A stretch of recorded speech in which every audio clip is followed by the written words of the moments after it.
नमस्कार शोधार्थियों। क्योंकि कहना ज़रूरी है यूट्यूब चैनल पर, आज सुधा उपाध्याय के सौजन्य से मैं एकदम नए मैं कहूँगी कि संभावना से भरपूर ताज़े टटके विचारों को अपनी कविता का फ्लेवर बनाने वाले तेवर और मिजाज के नए कवि तापस शुक्ल के साथ हूँ। तापस दरअसल अपनी सुदृढ़ परंपरा, अपने समाज, अपनी भाषा और अपनी संस्कृति के वाहक के रूप में आज सबके सामने मौजूद हैं। परंपराएं हमेशा पुरातनता को नहीं ढोती। परंपरा में एक निरंतरता छिपी होती है और परंपराएं हमेशा पुरानी कहकर छोड़ देने के लिए नहीं होती, खास तौर पे तब जब कला, सभ्यता, संस्कृति, भाषा, साहित्य की परंपरा हो। एक सुदृढ़ परंपरा का वहन करते हुए तापस आज बेहतरीन कविताएं लिखते हैं। जब मैं बेहतरीन कविताएं कह रही हूँ तो शोधार्थियों ध्यान दें कि जो कविता के बने बनाए फ्रेम को तोड़े, कविता के व्याकरण के साथ छेड़छाड़ करे, कविता की एक जो क्या कह सकते हैं पहचान, जो आलोचकों की दृष्टि में कुछ एक ज़रूरी टूल्स जुड़े हुए हैं कि कविता ऐसी होनी चाहिए, भाषा उसमें ऐसी होनी चाहिए, उसका तीवर और मिजाज ऐसा होना चाहिए, उसमें एक मूल कथ्य होना चाहिए। इन सारी परिपाटियों के साथ जो थोड़ा सा फेर बदल करे और एक नया प्रयोग करे, मैं तापस को उस रूप में देख रही हूँ। अभी हाल फिलहाल में मुझे एक रोचक कहानी पढ़ने को मिली और सौजन्य था अमर उजाला का।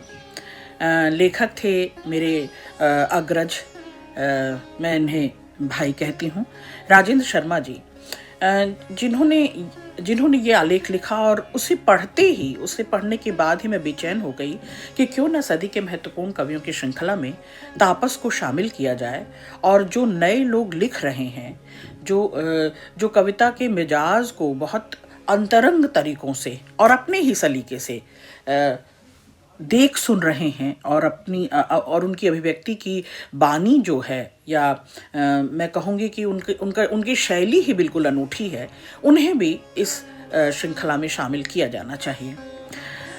हुआ ये कि मैंने ये आलेख पढ़ा और मैं दरअसल पहले तो उस आलेख के कुछ हिस्से को ज़रूर ज्यों का त्यों रखूँगी, वह भी सिर्फ इसलिए कि कला, साहित्य और संस्कृति को जो समर्पित एक खानदान है, एक परिवार, एक खानदान, और उसने कितनी सावधानी से पूरे समर्पण के साथ अपने बिरवे को लगाया। तो और होनहार विरवान के हो चीकने पात, 3 पीढ़ियों से लगातार कविता को अपने भीतर समोती, कविता को जीती और कविता को जीती ही नहीं जगाती। ये 3 पीढ़ियों की कहानी बड़ी दिलचस्प है, रोचक है। तो मुझे लगा कि ये हिस्सा थोड़ा सा आपके साथ साझा करूं, उसके बाद तापस की कुछ कविताएं पढ़ूंगी। किस्सा लगभग आधी सदी पहले का है। बनारस के लोहटिया इलाके में एक युवती शकुंतला शुक्ल, जिसने बचपन में गरीबी देखी, अपमान, अभाव, उपेक्षा और अन्याय को अपने स्नायु तंत्र पर झेला था, परंतु अपनी अदम्य जिजीविषा से यह सब कुछ सहते हुए भी वह टूटी नहीं, बिखरी नहीं, बल्कि असाधारण रूप से दृढ़ और संकल्पित व्यक्तित्व के रूप में उभरी। इस युवती की ताकत के नेपथ्य में थे महाकवि सूर्यकांत त्रिपाठी निराला। शकुंतला शुक्ल निराला की रंगरूट थी, निराला की कविता की मुरीद और उनके व्यक्तित्व से अनुप्राणित, और यह रिश्ता महज किताबी नहीं, हड्डी का था। शकुंतला शुक्ल ने प्रोफेसर बच्चन सिंह के निर्देशन में निराला की काव्य भाषा पर पीएचडी की। यह शोध किसी कवि की काव्य भाषा पर देश का पहला शोध रहा होगा, जो पुस्तक आकार में प्रकाशित भी हुआ। शोध के इस काम से निराला की कालजयी कविता के साथ उनका संबंध और प्रगाढ़ हो गया। उनके गुरु थे आचार्य हजारी प्रसाद द्विवेदी, डॉक्टर शिव प्रसाद सिंह और हिंदी विभाग के सभी मूर्धन्य उनके मित्र थे। कवि त्रिलोचन और धूमिल और बाद के दिनों में केदारनाथ सिंह, विनोद कुमार शुक्ल और ज्ञानेंद्र पति भी। बचपन में सहे अपमान, उपेक्षा और अन्याय ने शकुंतला शुक्ल को आंदोलनकारी बना दिया। वह युवजन थी और लोहिया और राजनारायण के समाजवादी आंदोलन से प्रेरित शकुंतला शुक्ल भाषा और बराबरी के आंदोलन में कई बार जेल गईं। कविताई भी करती थी वो। मैं 3 पाठ पीढ़ियों की रोचक कथा सुना रही हूँ। सौजन्य है राजेंद्र शर्मा जी, और मुझे लगा कि ये हिस्सा तापस को और अच्छे से परिभाषित करने और व्याख्यायित करने के लिए बहुत ज़रूरी है। कविताएं करती थीं और उनका काव्य संग्रह भी प्रकाशित हुआ। इसमें युवा आक्रोश था, आंदोलनकारी उद्बोधन की कविताएं थीं। तो बनारस के लोहटिया, कबीर चौरा, बड़ी पियरी और जगतगंज इलाके में विवेकानंद स्कूल की संस्थापिका शकुंतला शुक्ल ने अपने व्यक्तित्व के अनुरूप ही इस स्कूल का संचालन पूरे नैतिक हठ के साथ हिंदी माध्यम में जीवन भर किया। निर्धारित पाठ्यक्रम के अलावा वह अपने छात्र छात्राओं में साहित्य और नाटक के बीज इस तरह रोकती कि उनके लिए मैडम न होकर उन सब की वो अम्मा हो गई।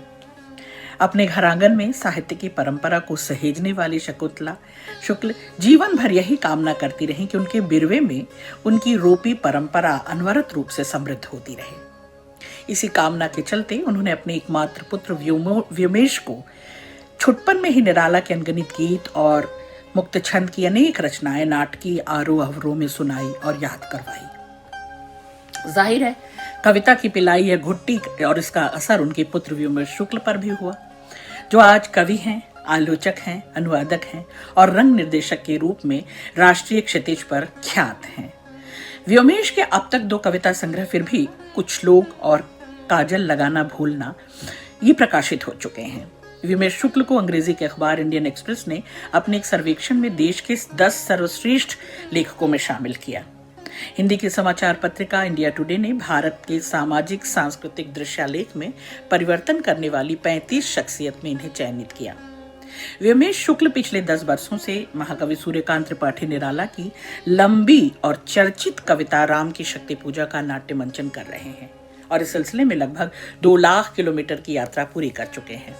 राम की शक्ति पूजा के अब तक 95 मंचन वे कर चुके हैं, जो अपने आप में एक रिकॉर्ड है। कविता के लिए व्योमेश शुक्ल को अंकुर मिश्र स्मृति पुरस्कार, भारत भूषण अग्रवाल स्मृति सम्मान और रंगकर्म के लिए केंद्रीय संगीत नाटक अकादमी द्वारा उस्ताद बिस्मिल्लाह खां युवा पुरस्कार से नवाजा जा चुका है। विद्यार्थियों, आपको लग रहा होगा कि ये कथा क्यों मैं सुना रही हूँ, मैं इस रोचक आलेख से आपको जोड़ क्यों रही हूँ। मैं इस कथा के बहाने आपको दरअसल आप तक प्रेषित क्या करना चाहती हूँ। जो बिरवा शकुंतला शुक्ल ने लगाया, जो अपने परिवार में साहित्यिक सरोकार और सभ्यता, संस्कृति और कला की जो संस्कार बोए शकुंतला शुक्ल ने, उसको बहुत ईमानदारी से, पूरी कर्मठता से और पूरी निष्ठा से निभाहा, उसे आगे बढ़ाया, पुष्पित पल्लवित किया व्योमेश शुक्ल ने। पुत्र की उपलब्धियों से अम्मा यानी शकुंतला शुक्ल निश्चित रूप से गौरवान्वित होती रहीं। आगे आने वाली पीढ़ी भी उनकी परंपरा को समृद्ध करेगी कि नहीं, ये चिंता उनके मन में, ये ख्याल, ये बेचैनी उनके मन में रही होगी। 2013 से ही पौत्र तापस शुक्ल और पौत्री साखी को राम की शक्ति पूजा में हनुमान और लक्ष्मण की भूमिकाओं में उन्होंने मंच पर उतारा। एक सक्रिय भागीदारी आप देख रहे हैं। परिवार में संस्कार दरअसल बोले कहने भर देने से नहीं रोपे जाते, तो वो एक सकर्मक क्रिया है, एक सक्रिय भागीदारी है। और अपनी परंपरा को पीढ़ी दर पीढ़ी समृद्ध होने की लालसा में अम्मा शारीरिक रूप से अक्षम होने के बावजूद व्हील चेयर पर तापस और साखी के काम को देखने, समझने और उनका मार्ग प्रशस्त करने के लिए आगे देश भर में, दुनिया भर में जाती रहीं। अक्टूबर 2017 में कालिदास समारोह उज्जैन में अपने नाटक पंचरात्रम का मंचन करके लौटी और महाकवि निराला के पास अम्मा चली गईं। नियति के समक्ष नतमस्तक अम्मा अपने पाले पोसे बिरवे की 3री पीढ़ी और समृद्ध कर सकेगी कि नहीं, इसी उहापोह, इसी बेचैनी को लेकर चली गई। शुद्धार्थियों, आज कवि व्योमेश शुक्ल के वह पुत्र तापस काशी विद्यापीठ में हिंदी साहित्य के छात्र हैं। पिता के मानिंद ही उन्हें भी अम्मा ने साहित्य की घुट्टी दी थी और अपनी परंपरा को बखूबी समझते हुए अम्मा की देहत्याग के बाद वह मात्र 17 वर्ष की उम्र में ही ग्रेजुएशन करते हुए दरअसल राम की शक्ति पूजा के पहले मंचन से 96 मंचन तक तापस हनुमान की भूमिका का निर्वहन करते रहे। पंडित किशन महाराज के पुत्र पंडित पूरन महाराज से तबले की तालीम ली। पद्मश्री शशधर आचार्य छऊ मित्र और पंडित रविशंकर मिश्र से कथक नृत्य का प्रशिक्षण प्राप्त किया। इस सब के अलावा तापस कविताएं करते हैं, यानी अपनी अम्मा, अपनी दादी और अपने पिता व्योमेश शुक्ल की तरह तापस भी कविताएं करते हैं। इनकी कविताएं देश दुनिया की प्रमुख पत्रिकाओं में प्रकाशित हो रही हैं। वो दरअसल एक फिल्मकार के रूप में भी हैं, फिल्म मेकर हैं, और इनकी फिल्में देश विदेश के कुछ मंचों पर लगातार दिखाई जा रही हैं। ये तापस का संकल्प ही होगा, उनकी मेहनत रंग लाई। डॉक्टर रविशंकर उपाध्याय स्मृति संस्थान के अध्यक्ष बीएचयू में हिंदी के प्रोफेसर कवि श्री प्रकाश शुक्ल ने घोषणा की कि इस वर्ष 2024 के लिए डॉक्टर रविशंकर उपाध्याय स्मृति कविता पुरस्कार निर्णायक समिति की अनुशंसा के आधार पर तापस शुक्ल को यह पुरस्कार दिया जाएगा। इस पुरस्कार की दिग्गज निर्णायक समिति द्वारा पुरस्कृत होना बहुत बड़ी उपलब्धि है। सुप्रसिद्ध कथाकार और तद्भव संपादक अखिलेश ने तापस की कविताओं के बारे में कहा, तापस की कविताएं हमें कई स्तरों पर प्रभावित करती हैं। बगैर भावुकता, रोमान और आवेश के गहरे आत्मविश्वास के साथ अपनी अभिव्यक्ति को साध पाने में तापस की कविताएं सक्षम हैं। शायद इसीलिए इस अतिरिक्त वैशिष्ट के रूप में उनमें ये सृजनात्मक खिलंदड़ापन भी है, जो चीजों को उनके आरोपित औदात्य से निकालकर सहज और मानवीय स्वरूप प्रदान करता है। शोधार्थियों, एक बारगी जब मैं तापस की कविताओं से गुजर रही थी, उन्हें पढ़ रही थी, और इस विश्लेषण विवेचन की प्रक्रिया में मैंने देखा कि बड़ी सहज हैं ये कविताएं, इतनी सरल और इतनी पारदर्शी कि आप कहेंगे कि ये तो बात हुई, बतकही हुई, कविता कहाँ हुई। मैंने कहा ना कि तापस का ये खिलंदड़ापन दरअसल एक नया मुहावरा गढ़ रहा है, एक नई वोकैबुलरी लेकर आ रहा है, कविता का एक नया व्याकरण रच रहा है। और जो पुराने फ्रेम को तोड़े, जो पुराने बने बनाए लीक से हट कर चले, मुझे कविता वो अपील करती है और मुझे वो कविता जरूरी लगती है। आप देखें कि आधी सदी के पहले जो उनकी अम्मा यानी उनकी दादी शकुंतला शुक्ल जी ने जो बिरवे रोपे थे, उसे लगातार पल्लवित पुष्पित किया उनके पुत्र व्योमेश शुक्ल ने। और आज लाजिम है कि अम्मा कहीं भी हों, किसी भी दुनिया से कहीं से भी वो देख रही होंगी तापस शुक्ल को आगे बढ़ते हुए, अपनी तीसरी पीढ़ी को आगे बढ़ते हुए, तो वो गौरवान्वित महसूस करती होंगी। शोधार्थियों, मैं तापस की कुछ कविताओं से रूबरू कराती हूँ आपको, और आप देखें कि ये बिल्कुल रोचक अंदाज, बिल्कुल नए अनूठे अंदाज की कविताएं हैं। कविता है पीठ पर पानी। तुम बोलती हो कहीं नहीं, सुनने वाला तुम्हें देख लेता है नहीं। बाल्टियां चौराहे पर पानी इकट्ठा करने के लिए रखी गई हैं नहीं। बंद अलमारी की बाहर तस्वीर है नहीं। तुम्हारे जाने के बाद खुद को सहज पाता हूं, हर बार मैं अपने या तुम्हारे ऊपर कविता लिख लूंगा नहीं। धूप से तपा हुआ चेहरा शीशे में आया और ट्रेन में बैठकर कहीं रवाना हो गया। तुम्हारे स्तनों में पृथ्वी है, पीठ पर पानी। मैं तुमसे लिबरल डेमोक्रेसी के बारे में कैसे बात करूं। मैं खेतों में नहीं गया, शहरों में गया। किसान नहीं बना, लफंगा बन गया। अपना छोटा चेहरा लेकर मैं बार बार गिरा, भीख मांगने लगा। चश्मा लगाकर भी तुम्हारा चेहरा पहचान नहीं पाया। दूसरों को तुम्हारा उखड़ा हुआ मन मानने लगा। सब कुछ तेजी से गुजार दिया। सीके की जैकेट में घूमता हूँ, 100 रुपए वाला सिगरेट पीता हूँ, हर दिन नई स्कॉच खोलता हूँ। उदारता लौटी नहीं, बल्कि अकड़ा हुआ और तना हुआ चेहरा दूसरों की उपलब्धियों पर हंसने लगा। हा हा हा। झपकियों में खुद को कोसने और दूसरों को जलने भूलने लगा। मोटे हो रहे हो तुम, यह सब बड़बड़ाने लगा। तब अच्छा लगता था जब मूर्खों के वजूद को धक्का लगता था। वह मूर्ख कोई भी हो सकता था, मैं भी। किसी गर्भवती स्त्री से प्रेम कर लूंगा, अपनी खिड़की से कहूंगा सब झूठ है। ऐसी ही किसी फ्रॉड सिचुएशन पर बेस्ट सेलर नॉवेल तैयार कर लूंगा ना? नहीं। ये जो बार बार नकार आ रहा है, ये जो बार बार निषेध कर रहा है, ये जो अस्वीकार है, ये जो असंतोष है, ये जो अतृप्ति है तापस में, यही उसकी धरोहर है। जो नहीं कह रहे हैं तापस, दरअसल उनके संस्कार वही मौजूद हैं। वास्तविकता को वो दिखाते हैं, अपने इर्द गिर्द को, अपने परिवेश की सही शिनाख्त करते हैं, उन्हें पहचानते हैं और फिर प्रतिकार करते हैं, प्रतिरोध करते हैं और निषेध करते हैं। तो यह अस्वीकार या संतोष या तृप्ति तापस में जिंदा रहे और उनकी कविताओं में ये समझ और उनके व्यवहार, उनके जीवन जगत में भी ये समझ बरकरार रहे कि किनको नहीं कहना है साफ तौर पर। दूसरी कविता है मजार। बिल्कुल अभी खिड़की से गुजर गई आवाजें, मेरे बगल में बैठा हुआ आदमी गुजराती में माँ की गाली दे रहा है और मैं सुन रहा हूँ चुपचाप। आधिकारिक हिंदी में वो मुझसे पूछता है, यह सब आप लिख तो नहीं रहे? मैं उससे कहता हूँ, हाँ लिख रहा हूँ। उसके पास पैसा है, उसे और कमाना है। मैंने पूछा, आप इस पैसे में कहाँ हैं? वह उंगलियों से दिखाता है जगहें। उसके पास कॉपीराइट है, ऐसा भी उसने कहा। उसके पास कई शरीरों का है हिसाब। उसने कहा, मुसलमानों का क्या है? वे सब चित पावनों के चित्त के भूगोल से बाहर और अपने जीवन में रेंग रहे हैं। वे अभ्यस्त हैं और हम व्यस्त। मेरा मकान ऊंचा और मैं रोज दोपहर को थूकता हूँ थूक अपने ऊंचे मकान से एक पुराने ढहते मजार पर। आकाश की ओर थूकते लोगों की शिनाख्त कर रहे हैं तापस। तो आप देख रहे हैं कि ये जो श्रृंखला की कड़ियां हैं, ये जो अपनी दाय और धरोहर और अपने पाथेय को संभाले हुए तापस आगे बढ़ रहे हैं। निश्चित तौर पर वो पहचानते हैं अपनी धुरी को, अपनी परिधि को और अपनी केंद्रीय जो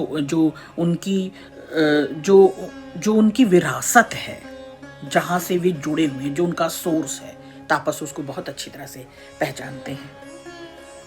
अगली कविता मेरी पसंद की है सीढ़ियां।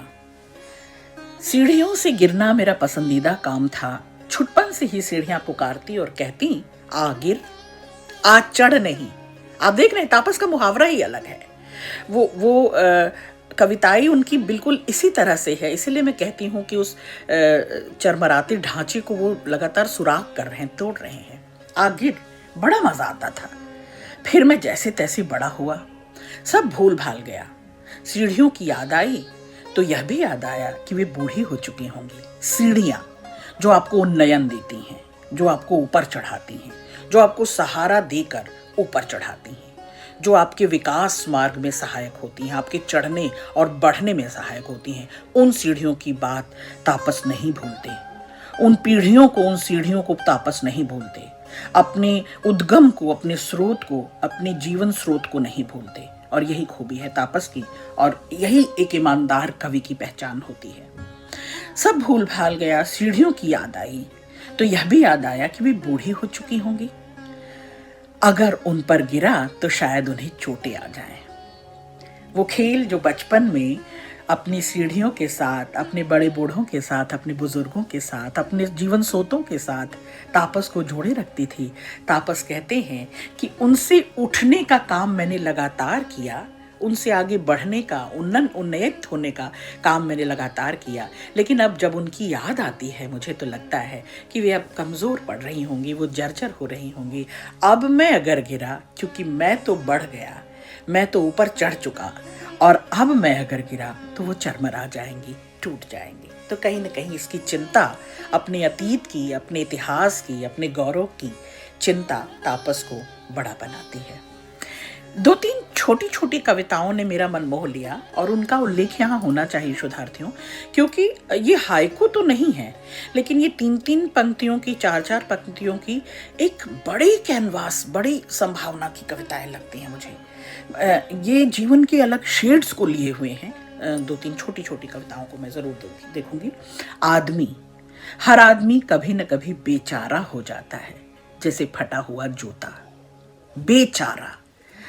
मैं पेड़ के नीचे खड़ा था, वह कुछ झूम रहा था। पेड़। मेरे पढ़ने लिखने में मन नहीं लगता था, तो मैंने एक दिन अपनी क्लास टीचर से कहा, मैम खेलने जाएं? उन्होंने कहा, स्कूल की छुट्टी के बाद पेड़ के नीचे खेलने जाना। आसपास पेड़ हो तभी तुम्हारा मन पढ़ाई में लगेगा। अब मैं रोज वहीं खेलता हूँ, कभी कभी वहीं पढ़ता हूँ। अपने संसाधनों से जुड़ना, अपने सोर्सेस से जुड़ना, अपने उद्गम से जुड़ना, ये तापस को बड़ा बनाता है। एक कविता है हृदय सूत्र, और यहीं पर बात खत्म करूंगी।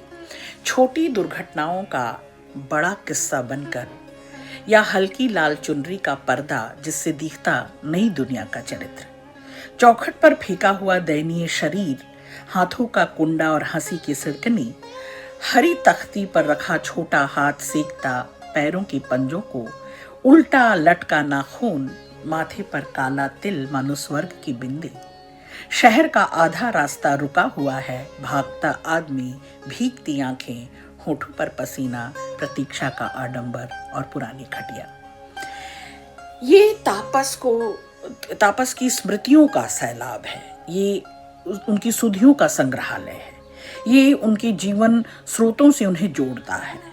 ये बेतरतीब कुछ स्मृति खंड हैं, स्मृति चित्र हैं, जिनको इमेजेस जिसको आप कहते हैं, जो उन्हें नॉस्टैल्जिक बनाते हैं, जो उन्हें अपने अतीत की ओर लौटाते हैं और उनके खंड खंड चित्र को वो एक इकट्ठे करते हैं। जैसे बच्चा खेलता है तो कुछ ब्लॉक्स जोड़कर वो कुछ खंडित चित्रों को जोड़कर एक मुकम्मल कैनवास बनाता है, एक मुकम्मल मानचित्र बनाता है। अपने मानस चित्र को भी इसी तरह से तापस खंगालते हैं और अपने जीवन की, अपनी सुधियों की, अपनी स्मृतियों की संग्रहालय से कुछ खंड चित्र इकट्ठे करके एक मुकम्मल कविता रचते हैं। बहुत शुक्रिया।